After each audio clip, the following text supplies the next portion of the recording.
Hello and welcome to another episode of the BSN podcast. Today is Thursday, August 4th. Hope everybody's having a day so far and had a good rest of their day yesterday. It is in fact Thursday, August 4th here today, coming off of an exciting day yesterday in the world of sports. You had a lot going on in terms of baseball. Obviously, football continues to go on, and I said exciting day because Jets had an excellent practice. Was good to see that. Wilson had by far his best day. We'll dive into it. It was a tough day for the Yankees. Really just a poor outing from Cole. Really bad. Was not good at all. First inning allowing 6 runs.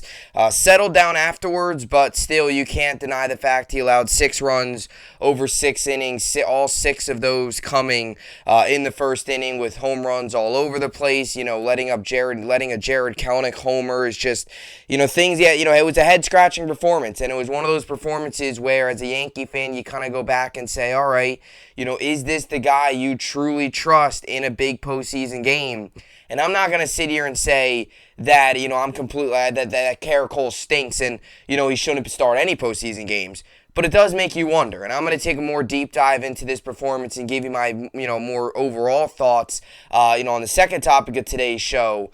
But it's just one of those things that it does make you wonder as a New York Yankee fan when you see performances like this, and we've seen them oftentimes a little bit this year, and there's something specific that takes place during these performances that you could clearly see, but it's something that, might just take a little tweak here or there, and he's back to the pitcher that we all knew, and that's why we gave him $300+ million. It's these one bad innings, and I'll get more into it in the second topic, but it was a tough day yesterday for the Yankees. They'll have a much-needed day off today. They'll be back in action tomorrow to open up a 3-game set against St. Louis. The Mets got the win yesterday, 9-5. It got a little interesting in the bottom of the ninth. Mike Gibbons did not have a good debut as a New York Met yesterday. They win 9-5. Nationals put up 5 runs in the bottom of the ninth. So they make things a little interesting with a little bit of a 2-out rally. But other than that, game was 9-5. Mets get the win. They win the series in D.C. And now, most importantly, you got to beat the Braves now if you're the New York Mets. A big 5-game set starting up today, Thursday through Sunday. Doubleheader on Saturday. A massive, massive series for the New York Mets starting tonight. So we shall see how all that plays out. And, a lot to get to today on the podcast, so let's get into it. We're going to start off with the Jets training camp update. So I'm going to give you my update on the New York Jets training camp. Yesterday was phenomenal. Give you just my overall update. I talked about, obviously, gave you my preview. Talked a little bit about Mims having a couple impressive days. Now we're going to go back to kind of just a general update, talk more about Zach Wilson because he was phenomenal yesterday. And overall, just want to kind of calm everybody down because there's a lot of overreactions out there. There's a lot of people out there that are, overreacting to the little things. Zach Wilson was phenomenal yesterday. You hope he has more performances like that. And I overall just want to give you just a general update offensively, defensively, all that good stuff. So we'll get to that. We're going to get to Gerrit Cole. Like I mentioned in the opening, we're going to get to him. We're going to talk about the game yesterday, his struggles, what the Yankees need to do with him in terms of, fixing him in a way, because right now he has really struggled. Yesterday, his Baltimore start wasn't great. It was a couple dinky-dunky hits, little bloopers that hurt him in that Baltimore game, but still, allowing runs is allowing runs, no matter how you put it. It's one batting, and I keep telling people this. A lot of people think, Cole stinks, and that's not true. I wouldn't say he's the worst pitcher in baseball. That's not true. He's still a very good pitcher.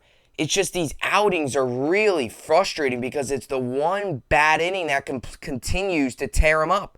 It's one bad inning. Yesterday after the first inning, he threw 5 scoreless innings, and he struck out 8. He had 2 of those in the first, but he struck out 6 and had 5 scoreless innings after that. You remove that one bad inning, it's a good outing. But in the postseason, that can't happen. That's what's frustrating. That's what worries some. So we'll get to all that. And we'll finish it off with the New York Sports Update. Like I said, Yankees day off today. They'll head to St. Louis, although they're probably already in St. Louis. They probably left yesterday, so they can get the true day off today. And the Mets are back in action tonight, back at Citi Field after a road trip to face the Braves for a big 5-game set at Citi Field. All right, so with all that being said, this is the BSN podcast, and let's get into it. So Jets training camp continues. Training camp across the league continues. You continue to hear certain things, storylines, all that good stuff coming out of training camp. Both the Giants and the Jets. Every day is going to bring something different. Every day there's going to be a new top performer. Every day there might be a guy that really does well. The next day there's another dude. So that's how training camp is. It's always going to kind of be up and down. And I always say this. There's always going to be a positive and a negative coming out of training camp. If the quarterback and the offense has a great day, well, that's a bad thing for the defense because that means they were letting up a lot of touchdowns and letting up a lot of good just letting up a lot of yards. Just not good. And if the defense has a good day, well, that means the offense couldn't move the ball, and that's not good. So there's always going to be positives and negatives any day. But that's why, as a fan, you just got to take the positives and roll with it. If the defense has a good day, you got to take that and you got to be happy about it. If the offense has a good day, there's going to be days where the defense does well. There's going to be days where the offense does well. There might be a day where both sides are kind of going back and forth. It's, defense making some plays, offense making some plays, and it's just an overall good day. There's going to be those days. But yesterday at training camp for the New York Jets was really, really promising, especially from the performance from Zach Wilson. And Zach Wilson yesterday, to say, and I'm going to start with this, and I have many other guys I want to get to, but I'm going to start with Zach Wilson. Zach Wilson yesterday was phenomenal. And according to many of the beat writers, Connor Hughes, Zach Rosenblatt, Costello, all of them, have said yesterday by far was Zach Wilson's best day of training camp. And I'm very pumped up to go, to training camp and see, what he really looks like in person. I've never, crazy as it sounds, I went to a Jets-Bills game last year. That was the game Mike White played, and it was the wrong Mike White game. That was when he went through 4 picks. So I've actually never seen Zach Wilson play in person just yet. But, from what I've seen on video, from what I've seen, in these videos, from what you hear from these these guys tweeting, yesterday was by far Zach Wilson's best day of training camp and by far his best day, this summer. And you can even say of all the off-season programs. Zach Wilson yesterday was phenomenal. And that's exactly what you want to see because you hear people start to panic a little bit, about Zach Wilson and, you hear people panic about, him and, him, making these bad throws and stuff, the first couple days of camp a little choppy, but that's to be expected. He's got new receivers. He's got Tyler Conklin. He's got CJ Uzama. Now Jeremy Ruckert will be active and he'll be ready to go after being on the NFI list or something like that. He was on some list. He'll be ready to go now. Zach Wilson's still working with his new weapons. Gerrit Wilson, the whole new tight end group. He's still working with all those guys. And it's going to take time to build chemistry. It's going to take time to really build that consistency with your new receivers. I even have heard many times where Gerrit Wilson has, been a guy where if he doesn't get targeted, he gets frustrated. He goes back to Wilson and Zach and tells him, look, I was open. You got to get the ball to me, right? And that's all about just working out the kinks and kind of working out the chemistry and all that. And that's what's building that. And I think a lot of people overreacted the first couple days when you maybe said, oh, Zach Wilson was struggling a little bit. But when you see days like yesterday and even a couple days before that where he's getting better, he's improving, he's getting the ball out to Conklin, he's getting the ball out to Uzama, he continues to build a strong connection with Elijah Moore, that's when it really shows you that he's getting better, he's progressing, and that's exactly what you want to see as a New York Jet fan and the Jets organization as a whole. Joe Douglas and Robert Saleh, Mike LaFleur, and that entire coaching staff wants to see out of your second-year quarterback. The first couple days with new receivers might be rough. And let's be honest, the first couple weeks of the season, it might be a little bit of rough too with the receiving core. Wilson might have to rely more on Corey Davis, Berrios, and Elijah Moore and guys that he already has connections with. And maybe has to work out some kinks with Conklin, Uzama, and Gerrit Wilson. That's all about just the bringing in new people, bringing in new players. So when you see days like that, it is really promising. And it shows you that they're getting better each and every day. Yesterday, by far, his best day. So let me give you some stats from Zach Wilson yesterday, just to show you how good he was. He did not have one incompletion yesterday. Did not have one. And like I said, this is just what this offense can do when they're on. The Jets have legit weapons, and I'm trying to tell people that, they have legit weapons. I think at this point, people just want to see them out there on the field and prove themselves, and I agree. At the end of the day, you got to have as many weapons as you want. You got to go out and win football games, right? And that's the big thing. But the Jets have weapons. They have legit weapons for the first time in a very long time. So his first 4 passes of the day, reception by Conklin, Berrios, Smith, Jeff Smith, and Uzomah. So he got Conklin involved early. Good to see him working with the tight ends. My biggest takeaway of those first 4 passes, Conklin got it to Uzomah. 2 new tight ends, 2 guys he's working with, and that's exactly what's big. And I do believe that, and I know I said this about a minute or 2 ago about maybe him working out the kinks. You could also look at the side of, it's so big to have good tight ends for 2 good tight ends for a young quarterback, because those sometimes are your safety guys. Those are sometimes your guys that you could trust. If a play breaks down, they'll be there in the middle of the field. They're big, they're tall, they'll be there, they're open, they'll catch, right? And even in the red zone, they're big threats. The Jets have not had that red zone threat forever, where they have a legit guy that Wilson can go to that towers over everybody else and makes the plays, right? And that's what's so big.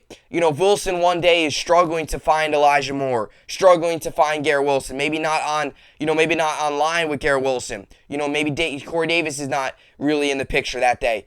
You could trust your 2 tight ends to at least get the ball to move, because they'll be there in the middle of the field. They'll be reliable. And that's what's so big to have tight ends on your roster as good as Conklin and Uzomah. And I always say this. Go to some of the best teams in football. They all have good tight ends. Tight end is such a big position in the NFL. People don't realize how big it is. I mean, it's so pivotal. It really is. You see all these flashy star receivers, but a lot of times it's the tight ends that are the big parts of these games. 3rd down and 5, need a contested catch, tight ends there. In the red zone, maybe you're going for it, or a 3rd down and 5 in the red zone under 2 minutes. You need a big-time guy, tall guy, corner of the end zone, big-time catch contested, right? And we see that a lot. So it's good to see him getting the ball out to Conklin and Uzomah. And now that Ruckard's now healthy, you'll see him start to connect with him a little bit more.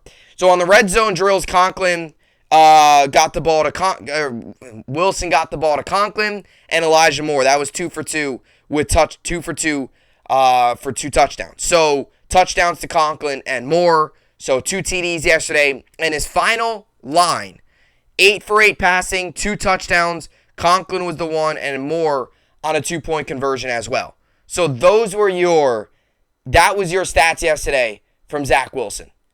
8 for 8 passing, did not have 1 completion. Got the ball out to his tight ends. Got the ball out to Elijah Moore. Got Berrios and Jeff Smith as well involved. And Jeff Smith has been a guy that I think the Jets really like. A guy that's quick, fast. The Jets have shown a lot of belief in him. And I think the Jets, and if I had to have my personal opinion, I think the Jets like Jeff Smith a lot more than Denzel Mims. If you're talking about making the roster and truly being a threat, I think Jeff Smith has the upper hand, because I just think LaFleur and this coaching staff likes Jeff Smith and the way he plays a lot more than what Mims brings to the table. That's just my personal opinion. I could be wrong. Who knows? But it's good to see Wilson. And he spreaded the ball out too. And that's sometimes, what Wilson struggled a little bit last year was he was sometimes at times trying to force the ball to Corey Davis. Like, Corey Davis. Even when he was contested, just trying to get it there. That's a young quarterback just trying to get it to his best receiver all the time. That's not really what you want. You want to see him spreading out the ball, getting it to his tight ends, getting it to his receiver, getting it to Jeff Smith and Berrios, guys that are very good. Berrios is phenomenal last year, but guys that aren't your number 1 and 2 receivers. They're good, but they're not. You're not their main threats. Moore, Wilson, and Corey Davis will be your main guys. But it's good to see him spreading out the ball. So that was Zach Wilson yesterday. Very promising, and something that you got to, as August moves on, and once you get into the joint practices with Atlanta, you should really start to see this offense take shape. The first couple days are going to be rough. It's going to happen. But as long as you just continue to build and build and build and build chemistry and just overall build this offense, it will be much better by the end of training camp. And when you go into the season, you're going to be in an excellent spot. So good to see that Wilson had a good day yesterday. And like I said, pads came on Monday. It's not like pads have been on for a month now. Pads too. I mean, once pads come on, that's when you can really see things unfold. And I think that's why it's good to see the offense doing better with pads, because at the end of the day, you're playing games in pads. You're not playing games in no pads. I mean, football's a contact sport. They start off with no pads to start, and then you go to pads. So offense has actually gone better with pads on. It's interesting. And Saleh said that no pads, when there's no pads on, the defense has the advantage, especially on the defensive line in the trenches over the offensive line. It's just how it is. It's always been that way. So that's why, too, you could have also seen the offense maybe get off to a little bit of a slow start. But look, and this is how training camp is. Today, the defense could be dominant. But that's good, because you want to see the defense be dominant. Last year, the defense was historically bad. You want to see the defense be dominant, too. So, anyway, good day for Wilson. Hopefully he continues to build on it, which he should. And like I said, he's only gaining weapons, because now Ruckert will come available. And same thing with Tevin Coleman, a veteran into that young running back room. All right, so now some other notes that I wanted to share. Quinnen Williams, and I have a couple players on here that I just want to get to. Quinnen Williams has been phenomenal. He's been great this training camp. Has been disrupting a lot of plays. Has been getting in there. It's just been phenomenal. And a guy that goes into the year, with the whole contract possibility looming under him or looming on top of him, and a guy on a defensive line with JFM, Carl Lawson, and Jermaine Johnson. I mean, this defensive line has potential to be so lethal. Jermaine Johnson, sorry, I was looking at my notes. Jermaine Johnson, Quinnen Williams, JFM, and Carl Lawson. That is possibly your front four. That is phenomenal. I mean, you're talking about Carl Lawson, who's off the edge, gets to the quarterback extremely quick. Quinnen Williams, very good defensively when it comes to the run. A guy that can also force pressure if he's a little bit quicker. And I think we're seeing this because this has got to be one of Quinnen Williams' best training camps up to this point. I think we're seeing this increase of production from Quinnen Williams so far throughout training camp because of the fact that in the offseason, he lost some weight, he gained more muscle, he got more into football shape that makes him quicker and gives him more of the ability to get off the line quicker and get to the quarterback easier. Because at times, Quinnen Williams was getting beat. He wouldn't be as quick off the line, and all of a sudden, that all of a sudden gives you a disadvantage. Now you got to find a way to get off your tackle. Now you got to find a way to get off the guard or the tackle and find a way to strip off of them and get over to the quarterback. And that time, that's 2-3 seconds sometimes into the play, quarterback's already got that ball released, especially when you're playing up against some of the better offensive lines in the league. You got to be quick. So it's good to see Quinnen Williams quick off the line. It's good to see him disrupting plays. It's great to see. Because he lost some weight in the offseason, he gained some muscle, he said he feels quicker, and you could start to see that. And we've all kind of been waiting as Jet fans to see Quinnen Williams take that big jump to become that player that he was in Alabama where he was disrupting basically every single play. And that's almost how it's been in training camp. I mean, every other tweet you hear from these guys, something about Quinnen Williams making a play. And that's great to see. So Quinnen Williams has made an impact. Quan Alexander, who we signed a couple days ago, as I've talked about on the podcast, signed last week, a guy that was bring him in, depth addition, knows the system, and he's fitting right in. He's already making plays. And I think this is what you have to expect from Quan Alexander, and this is why I think the move is so good. This is the type of move that you can make in training camp and have it work still very solid by the regular season. Because he knows the system, he's a veteran, He knows the ins and outs of the system, the game, just in general. He's just a smart guy. He's been around the league. This is why one of these moves can happen in training camp. Sometimes it's tough to make roster moves in training camp because then you got to bring the guy in. He's got to learn the system, all that stuff, and then he's got to work out. Quan Alexander knows the system. He knows this coaching staff. He knows Saleh. And he's a veteran, and he's fitting right in, and he's already made impacts. I mean, he's a guy in that linebacker room there right now that is really showing a lot of positives. And you pair him up, Quincy Williams, Mosley, Quan Alexander. Now you got a lot of solid guys. And I said this when they signed him. He's a guy that really, really is a nice addition for this team. And he's made an impact right away. And I just think that's the nature of bringing in a veteran, bringing in a guy who's familiar with the system, and bringing in a guy who just knows the game of football and has just been around the game and knows the ins and outs of it. And he's fit right in, and that's good to see. Sauce Gardner, a rookie that we've all been looking at. I mean, Sauce Gardner looks legit. And everything I've heard from people I've asked and people that I've heard from, the beat reporters, all that, solid, all that, Sauce Gardner's looked phenomenal.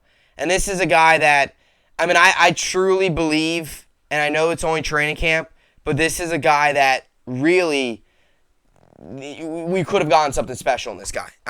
he never allowed a touchdown. And I think this went underlooked. He never allowed a touchdown in college. Like, I know he went to Cincinnati and stuff, but he was dominant in college. He really was. And he's a guy that's worked a lot with DJ Reed on footwork and all that stuff. And that's what you want to see out of your rookies. Taking advantage of veteran guys, taking advantage of their knowledge, learning from them. That's what's so big, I think, about bringing in young guys and also having a mix of veterans in these different rooms, is because the rookies can learn from the veterans, and the rookies often bring some of that high energy too. And Sauces look phenomenal. I mean, there was a video I saw. Let's Talk Jets Radio, who do a great job with their YouTube channel. They were at training camp and they took a video of Sauce Gardner against Denzel Mims. And I mean, it was like Denzel Mims looked lost. I mean, Sauce was all over him. And it wasn't a pass interference. I don't mean like all over him like he was hugging him, but he was all over in terms of Mims could not get open at all. And it was one of those things. Mims, ball was snapped. Mims got out. Right as he got out, Sauce picked him up, and boom. I mean, it was a one-on-one coverage on your own island all the way to the right. I mean, Mims was probably going for a vertical up the field, and Sauce just stopped him. And Mims tries to move, maneuver, and Sauce was all over him. And that's good to see. And I know that's against Mims, but Sauce has done well against some of the better receivers too. I mean, him and Gerrit Wilson have had some good matchups where Gerrit Wilson has beat him, and Mims is also, beating up on Gerrit Wilson a little bit too. That's just iron sharpens iron. Those are two young guys going at it. That's what's great about also having a lot of this youth. So Sauce has looked good, and it's good to see him working with DJ Reed and guys like that to gain that knowledge and gain that, a little bit of that advantage going into the season. A couple other notes here. Sheldon Rankins made some very positive comments on the defensive line room yesterday. He said it's one of the best rooms he's ever been in. And I think that's also just an aspect of Quinnen Williams having a great training camp. I think it's an aspect of seeing Jermaine Johnson, some of the flashes he has shown. He's still learning. He's still growing. And I think Saleh said that. Jermaine Johnson is a guy that he's quick. He's fast. Mechanically and some of just the little things with the football and the knowledge and stuff, he's still working on. But he's a rookie. He's going to learn. It's going to happen. He's going to have growing pains throughout the year, and I think we all have to realize that. And maybe a guy like a Sauce is a quicker developer than Jermaine Johnson, but Jermaine Johnson has had some moments. He had a sack yesterday, which was his first of training camp, which is good. And this is what's so promising, is all these guys are starting to get better as we move into August, and I think that's good. That shows the progression.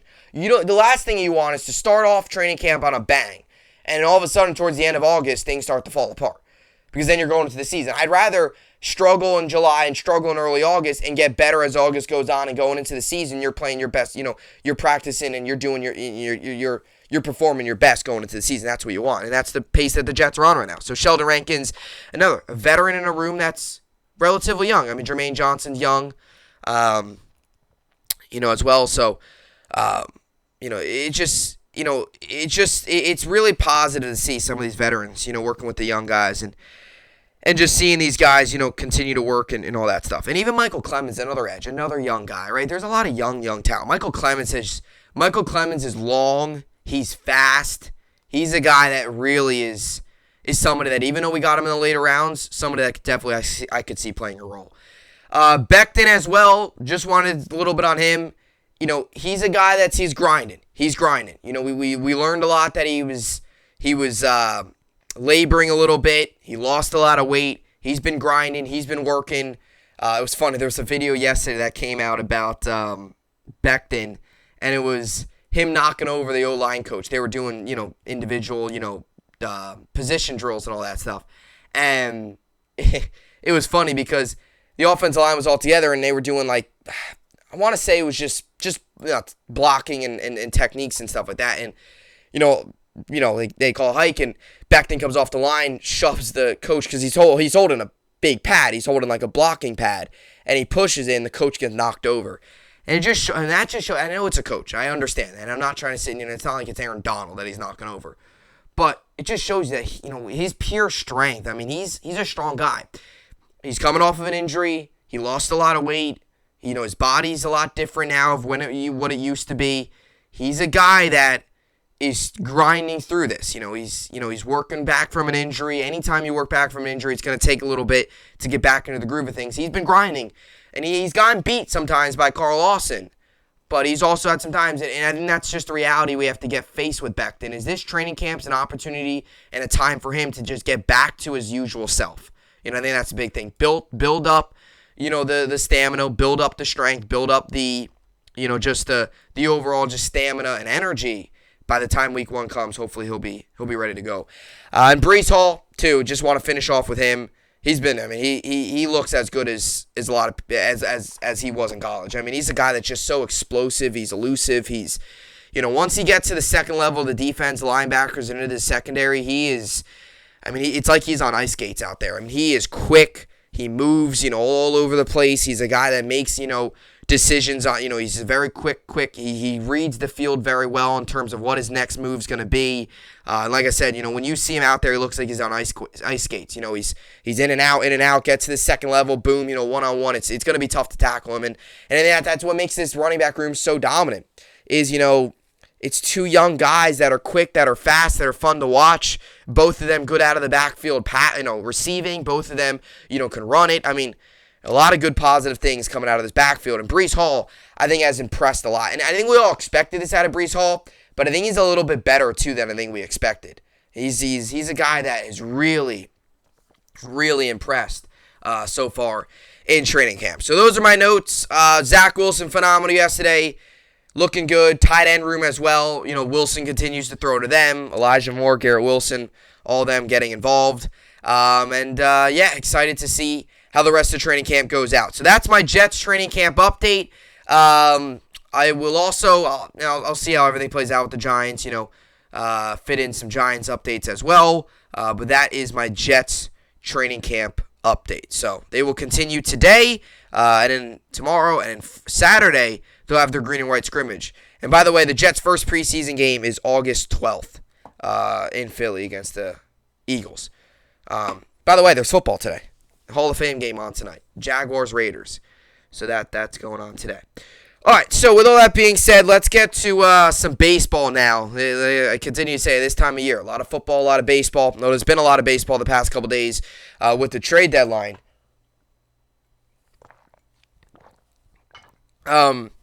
But I want to get to yesterday, because yesterday, so Yankees lose the series against the Seattle Mariners. Seattle takes 2 of the 3 games.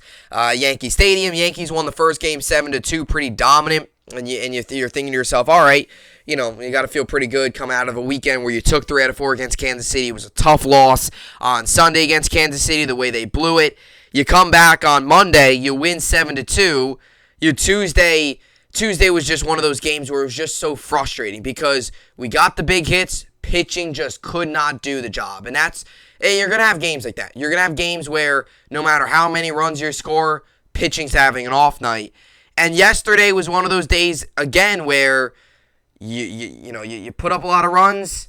Not really. They put up 3, but in the first inning, the game was over. The game was over right after that first inning. 6 runs in the first inning. Yankees lose 7-3. So after winning the first game 7-2, they lose the next 2, 8-6, and then 7-3. That's a combined score of 15-9. So the pitching the final 2 games was awful. After Monday only allowing 2 runs and the pitching doing what it needs to do, Herman was, all right, 5 innings, 2 runs. Offense was big, putting up 5 runs in the first 2 innings. Judge cranking in his 43rd. Yesterday was not good. So Yankees start the homestand 3-0. They lose then on Sunday to the Royals, and then they lose 2 of their next 3. So on a homestand that looked very good to start, it ends 4-3, and it ends with a series loss to Seattle. So it ends with a little bit of a bad taste in your mouth. But at the end of the day, it is still something where the Yankees, yes, it ends with a little bit of a bad taste in your mouth. Yes, the Yankees are still in a spot now where, they're still way above 500. They're 70-36. They're 11 games up. It's not like it's time to say, the Yankees are going to miss the postseason. No, they're going to make the playoffs. And I think that's what a lot of people got to realize sometimes. People, when these losses happen, Yankees are going through their tougher part of their season. And now they have 3 coming up in St. Louis against the Cardinals, and that's not going to be easy. I'm going to tell you straight up, that's not going to be easy. Cardinals are a very good team. And they got Arenado, Goldschmidt, rotation that will include Montgomery to that mix. Miles Mikolas. They're a good team. They're a solid team. The Cardinals are. So Yankees will face them. They'll have a much-needed day off today. But yesterday they lost 7-3, like I said. And Gerrit Cole pitched, and he was not good. 6 innings, 7 hits, 6 runs, 6 earns, 1 walk, 8 strikeouts, 103 pitches, 69 of those, 103 were strikes. His ERA to start the game was 3.30. His ERA now goes up 26 points. It is now 3.56. And, I'm not going to sit here and say Gerrit Cole stinks. He's awful. Don't pitch him. But yesterday is concerning. And starts like yesterday, Gerrit Cole has had throughout the year, and they're concerning. And they aren't good. They're not what you want your ace to be delivering. And it's definitely frustrating sometimes as a fan, because you see these starts where, he does, you see some of these outings where he throws 7 innings, 9 strikeouts, and no runs, and it's like dominance. And then there starts like yesterday where he allows 6 runs in the first inning, and he allows 3 home runs. A home run by Suarez, which was a 3-run shot, a home run by Santana, which was a solo shot, and then a home run by Gerrit Cole, who, by the way, goes into the game with a 126 batting average, a guy who rakes in AAA and does not do anything at the major league level. Michael Kay talked about it yesterday, and I've mentioned it many times on this podcast, and, every time I was writing his name into my scorebook to start the game, I'm like, how many times are they going to give this guy a chance? Well, he hits a 2-run shot as well in the first inning, and it's 6-0. And with Gerrit Cole, and this is the one thing I want to say, Gerrit Cole, and that's poor. I mean, letting up a home run to Jarred Kelenic, that's not good. And throwing a slider that hangs over the plate, it's not good. When you're going up against a guy that's batting 126, and this is sometimes what happens with Cole, I think. He tries to be too perfection. He tries to be too perfect. He tries to locate his pitches too, perfectly. Like, this is right where I want my pitch to be located. It's got to be there. And that's what happens, is then it turns into mistakes because he tries to be too perfect. And when he makes a mistake, it's right across the heart of the plate. And it a lot of times ends up as a home run or whatever. And that's the big issue when it comes to Gerrit Cole. I mean, when you see Nestor Cortez, he's out there, he's throwing, all that stuff. He's pitching, he's not a guy that's perfection. He's going to mix things up. He's going to throw sliders. He's going to throw a little changeup, mixing it up. Fastball up in the zone. He'll work his locations.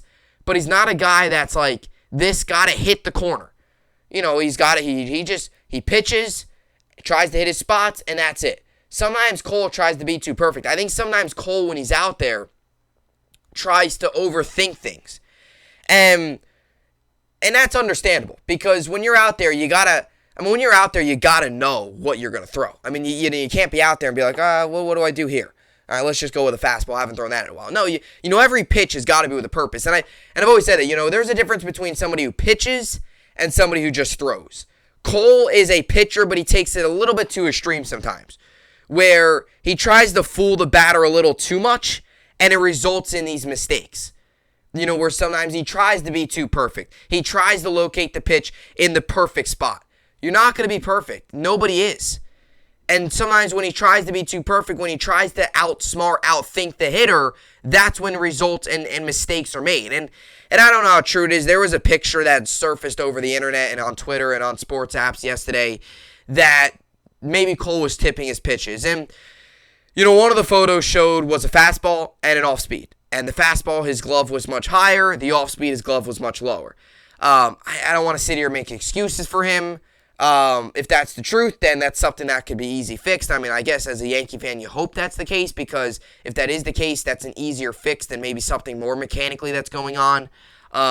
But either way, I don't know how true it is. Yesterday he was bad, and I think a lot of it could be, he's just trying to be too perfect. And sometimes, a guy like a Nestor Cortez, he's just out there, he's making his pitches, he's doing what he needs to do, he gets ground balls, and I think sometimes too, sometimes, too focused on loading up the stat sheet, strikeouts, all that stuff. And you just got to go out there and you just got to pitch. Just throw the ball, hit your spots, that's all. Don't overthink it. I threw this guy a slider 2 times in a row, pump 90 upper in the zone. Don't try to give him another slider to try to fool him and hang it and let it, go over the wall. And that's, I think, what Cole did yesterday, and that's what it seemed. And the velocity, and that's the one thing with Cole. It's never that the big thing with Cole is it's never that he doesn't have velocity or, whatever. His stuff is there, like in terms of his velocity and stuff. But it's a lot of times it's the location. Like his sliders yesterday, it's not like, it's not, his fastball, he was hitting 100 on the gun. I mean, it wasn't like his fastball velocity was down and all of his pitches were down and all that stuff. No, his pitches were where they normally are. It's always how it is with Cole. It's always just the location, leaving pitches over the heart of the plate. Making a pitch in a wrong spot in a count, just not a smart pitch to make in an 0-2 count or something like that.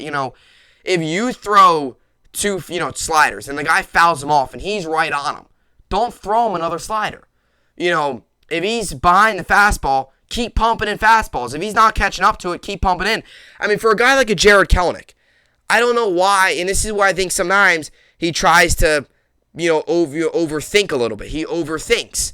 I don't know why you're throwing Gerrit Cole a slider, to a guy that has not caught up to the major league fastball, has not caught up to the major league game. The last thing you want is to take something off for him, leave it over the heart of the plate, and let him hit it. Pump 101, he's not going to be able to catch up to that. He has not been able to. That's why his batting average going into yesterday's game was 126. And another thing with Gerrit Cole is, it's always the one bad inning. It's always the one bad inning.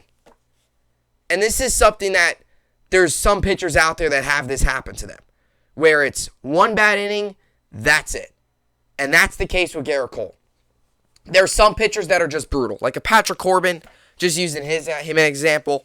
The Nationals have kind of been the talk of baseball the past couple days. Just using Gerrit Cole as an example, he's a guy that it's multiple innings. He might let up 3 in the first, 4 more in the third, and then, just for good measure, 3 more in like the fourth. And he's out of there in 3 in the third or 4 innings, and he let up like 8 runs.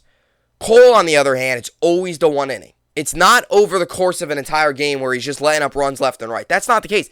It's always the one inning. You go back to the start against Kansas City. He was cruising. It's that 1-5-run inning, and boom, his start gets derailed. You go back to the Baltimore. He was cruising. The one inning, and what did he allow? I think 3 runs. Boom, it gets derailed. And then you go to yesterday. It's the first inning that was the bad inning. Other than that, he threw 5 scoreless innings, 8 strikeouts. Right, and 5 of the 7 hits he allowed came in the first inning. So you remove the first inning yesterday from Gerrit Cole, it was 5 innings, 2 hits, 6 strikeouts, because he did have 2 strikeouts in that first inning. And he also had no walks. But instead his line, including the first inning, 6 innings, 7 hits, 6 run, all earned, 1 walk, 8 Ks, and his ERA balloons now up to 3.56. That's the concerning part when it comes to Gerrit Cole. Is in a postseason game, if you let up 6 runs in the first inning in Game 7 of the ALCS, that's most likely your season. And I think that's what the Yankees got to realize here, and this is why this has got to be something that gets fixed quickly, whether it's a mechanical thing, whether it's just pitch selection, whatever it is, it's got to be fixed quickly, because this can't be something. I mean, you saw last year in the wild card game at Fenway Park, he was out of there after, less than 3 innings, 2 1/3 or whatever it was, put the Yankees in a hole, and look, the Yankees lost, right? Same thing with this game yesterday. 6 runs in the first, you knew that game was over, Yankees lose. That can't happen in a postseason game. In a postseason game, when your season might be on the line, you can't let up 6 runs or 5 runs or 3 runs, or maybe 3 runs isn't terrible, but you can't let up 5 runs in 1 inning, 6 runs in 1 inning. You can't do that. Sure, you might allow a run or 2 in an inning. That's going to happen. I don't expect them to go out there and throw 8 scoreless innings every single game, unless if you're Sandy Alcantara, because he's not human. Jeez, he had another shutout yesterday, but you get my point. A good outing for a Gerrit Cole would be 1 or 2 runs. Jacob DeGrom, he doesn't have to. If he allows 2 runs in the game and the Yankees lose, well, that's just on the Yankees' bats. They didn't show up. If Gerrit Cole throws 7 innings of 1-run ball, 10 strikeouts in a playoff game, and they lose 1-0, well, that's not on Gerrit Cole. He did his job. The Yankees just did not hit. But when you got to give your team a chance. When you let up 6 in the first inning, you're not giving your team a chance. And I know the Yankees clawed back a little bit. The running mistake by it wasn't by Fleffa. It was not smart. Rojas sent Fleffa home when he saw J.P. Crawford slip, and it was just frustrating because it would have been 1st and 2nd, and at that time, it was 6. Now, at that, Fleff had the RBI single, and Benintendi scored. He walked, he stole a base, then got there on the fielder, on the 3 unassisted, and then he was on third. So it was runner on third for Fleff to come up. He hit a single. Benintendi scored. So it was one run, 2 outs. So it's 6-1. Now, then Higgy hits a double. Fleff gets called out at home. That can't happen. And the Yankees this season have been very good on the bases. They have been. Recently, though, not good at all. Much more stolen bases this year. I mean, Benintendi had one yesterday. But recently, they have not been good when it comes to, as they've not been good when it comes to stealing bases and just decisions on when to go, when not to go. And sometimes it's on the players, and sometimes it's on Luis Rojas at third. But you cannot send Isaiah Connor Fleff. And I think when they sent him, that kind of officially took all the energy out of the team. Because if Fleff doesn't get sent, it's 6-1, 2 outs, second and third, with Anthony Rizzo on the top of the order coming up. Rizzo's more than capable of cranking in a 3-run home run. Boom, just like that, it's a 6-4 game. You're right back in it. Instead, they send Flefa. He gets out. Left fielder to J.P. Crawford to catcher. That's a 7-6-2 at home plate. He's out. Yankees only score 1 that inning. Rizzo ends up not getting the opportunity to come up and hit. Now, Rizzo did come up in the bottom of the third. He struck out. So maybe it wouldn't have happened anyway, but when your top of the order comes up, the job is, and Higgy did a great job, worked a good at-bat, got a double. That's your job as the bottom of the order. Get on so the top of the order can come up with runners on, right? That's just the basics of baseball. That's just the fundamentals. You learn that when you're young. The bottom of the order is just as important as the top of the order because the bottom of the order's got to get on and set up the top of the order. They were doing that perfectly also by the fact that Fleff had an RBI single and then they send Flefa. That's just, you can't do that. You cannot do that. When the top of the order's coming up, you cannot do that. And by the way, Flefa and Higgy had the only 3 RBIs yesterday. They had all 3 runs yesterday. Higgy had the 2-run homer in the bottom of the 7th, and Fleff obviously had the RBI single in the bottom of the 2nd. And we know, look, let's just say hypothetically speaking, I know this is thinking way out in the future, but let's say Fleff, they don't send them. And let's say Rizzo hits a 3-run homer. It's 6-4. Well, now that Higgy home run in the bottom of the 7th, that makes it a 7-6 game. And boom, just like that, you go into the bottom of the 9th down by 1. Now, they didn't score, but it just shows you that, bottom of the 9th down by 1, anything can happen, right? We've seen the Yankees come back from, 2 and 3 in the bottom of the 9th this year. Down by 1, that's easy for them. You get a runner on and boom. You smack a home run and boom. You have Judge on the bench. I know they wanted to give him an off day, but let's just say Benintendi and Torres would to get on, or Benintendi would have gone. Maybe you pinch hit for Torres or something like that. However it would work out. It's just a little frustrating that they sent them there and all that stuff. So here's my final closing thoughts on the game yesterday. Right, it was frustrating. The game was over by the first inning. I knew it. I knew it. I was sitting there watching it, and it was only a 2-hour, 47-minute game, which was actually surprising. Because with the way the game started, with the 6 runs in the first inning, I was thinking to myself, this is going to be like a 4.5-hour game. This thing's never going to end. It's going to be like 10-1 by the 5th inning. That's what I thought. And that wasn't the case. Like I said, Cole did what he needed to do, gave him some length after the first inning. Just 1 inning. And that's been the big story with Cole. It's got to be fixed because come postseason, you can't have that 1 inning. Right, it's the one thing in the regular season, because at the end of the day, the Yankees will play Friday and they'll forget about this. But in the postseason, when your season could be on the line and you let up 6 runs in the first inning, that's concerning. So, my closing thoughts on this game is whatever's wrong with Cole in terms of these 1 innings, it's got to be fixed because he can't have these 1 innings. And look, all it takes is 2 great outings for Cole. His ERA is back under 2. Or back under 3, and we're all talking about, Cole's getting the ball game 1 of any series and game 7 of any series, right? It's just got to be, he's got to be more consistent. Because Cole this year has been a little inconsistent. Like I said, he's had those starts where he looks really good. He has the starts where he looks really good and then allows a run, or not allows 1 run, or allows like 5 runs. He also has the starts where he looks really bad to start, and then he's dominant the rest of the way. That was yesterday. Yesterday after the first inning, he allowed 2 hits. Struck out 6 more. I mean, it was just, but the first inning kills him, and that's what's tough. So Yankees lose 7-3. They fall to 70-36 on the season. Still 11 games up on Toronto since Tampa won. So Montez will get the start on Sunday. But if Cole continues to struggle, it's going to make guys like Frankie Montez that much more important. And that's why Cashman made these moves. We needed pitching, we've said it, and that's why he's made those moves. So Cole looks to try to bounce back his next start, which very well could be against the Mariners, and it could very possibly be another Gerrit Cole, Luis Castillo start. So Cole might be able to get his revenge there.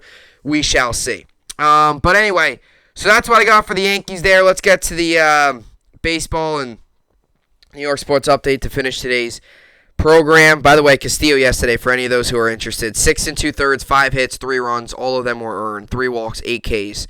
109 pitches, 66 strikes. And his ERA goes up to 2.95. So only goes up about 9.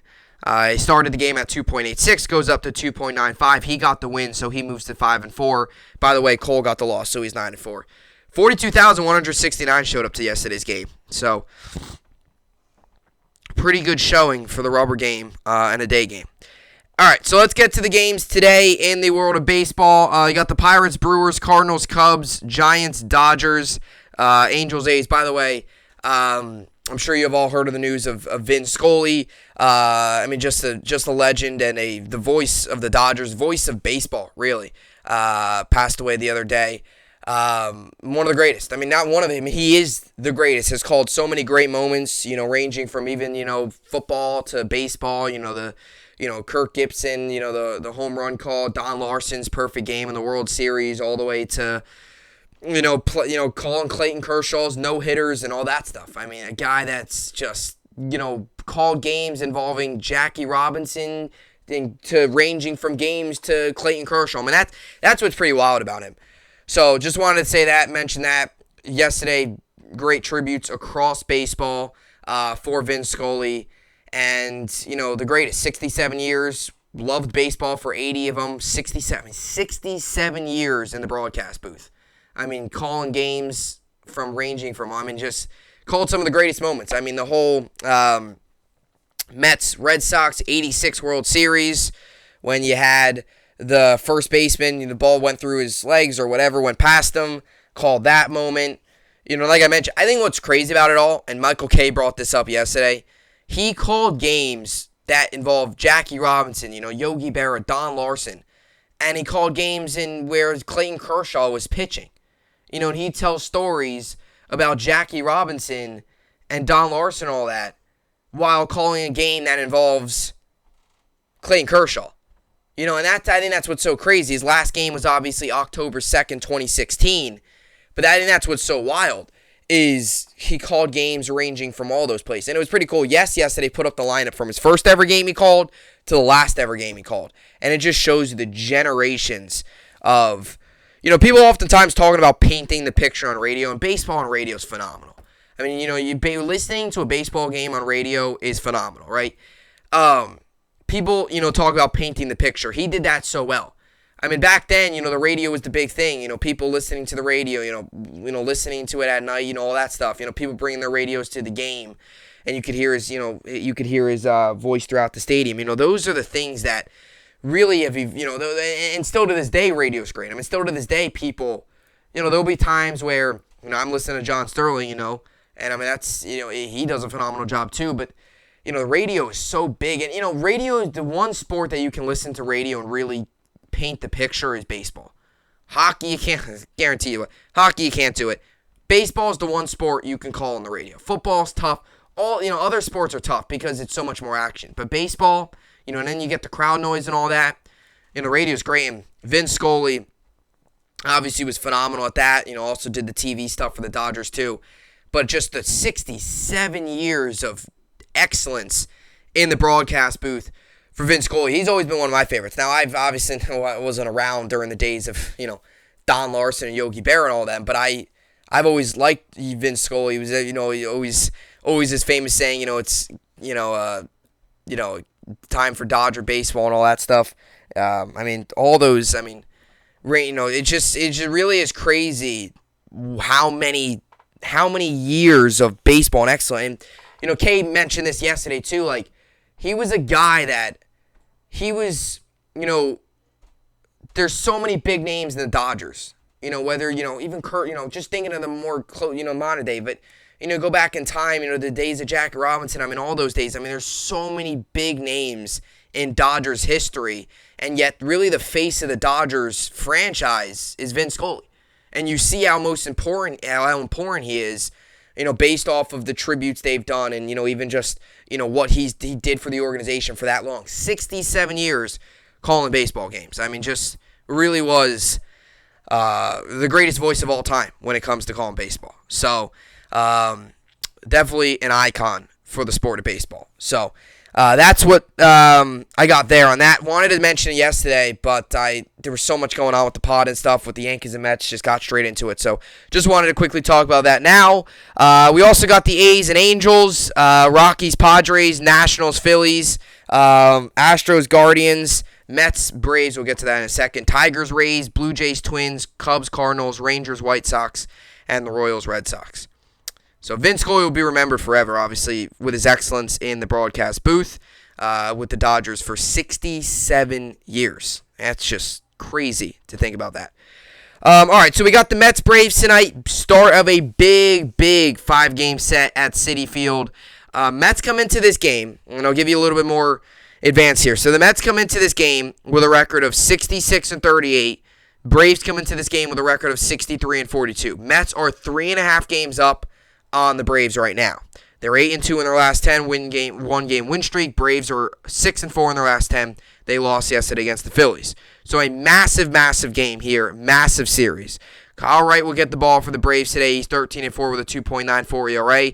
And Carlos Carrasco's on the mound for the Mets. He's 11-4 with a 3.79 ERA. Over-under set at 8. This game goes on today, 7:10 Eastern on SNY. So a big game today. By the way, there's a football game on tonight. Jaguars, Raiders, 8 p.m. NBC Hall of Fame game. So, that's that. All right, so let's get to the fantasy baseball now. I'm currently losing 158 to 106. Today, in terms of pitching, I've got nobody. I put Kyle Gibson on the IL, or Tariq Skubal on the IL. Gibson should be coming off the IL soon. He's expected to start tomorrow. I got to make a roster move, though, because I've got to pick somebody up. Gene Segura is expected to come off the IL. Will be activated Thursday. So that's today. Thursday. Yeah, so he's expected to be activated today. Gene Segura is. So I don't know whether or not I should pick him up or or not pick him up yet. I do need another starting pitcher. Maybe I'll pick up a pitcher today, and then I'll drop him. Somebody who's starting today, like Jeffrey Springs. He's starting today against the Tigers. We'll see. I got to figure something out. And as for my other league, I'm currently winning losing 92 to 90, and I've got Joe Musgrove on the mound. So that's that. My main league, like I said, nobody going. Got to figure something out what I'm doing with my pitching. So we shall see. So that will do it for the podcast here today. Tomorrow we'll wrap things up for the week with the Friday podcast. So to the Met fans out there, enjoy the game tonight. I'll definitely be watching. Definitely an intriguing series. Yankees day off today, so us as Yankee fans can sit back, relax, and just watch any type of baseball game or football, whatever we want to watch tonight, because you don't gotta worry about the Yankees. I love watching the Yankees, but intensity and the stress level is definitely a little higher when you're watching the Yankees than just a typical other baseball game. But that will do it for the podcast here today. Mets tonight, Yankees day off. They'll be back in action tomorrow. So that will do it. As always, I will see you all back here tomorrow. Hope you enjoyed it. And thanks for watching.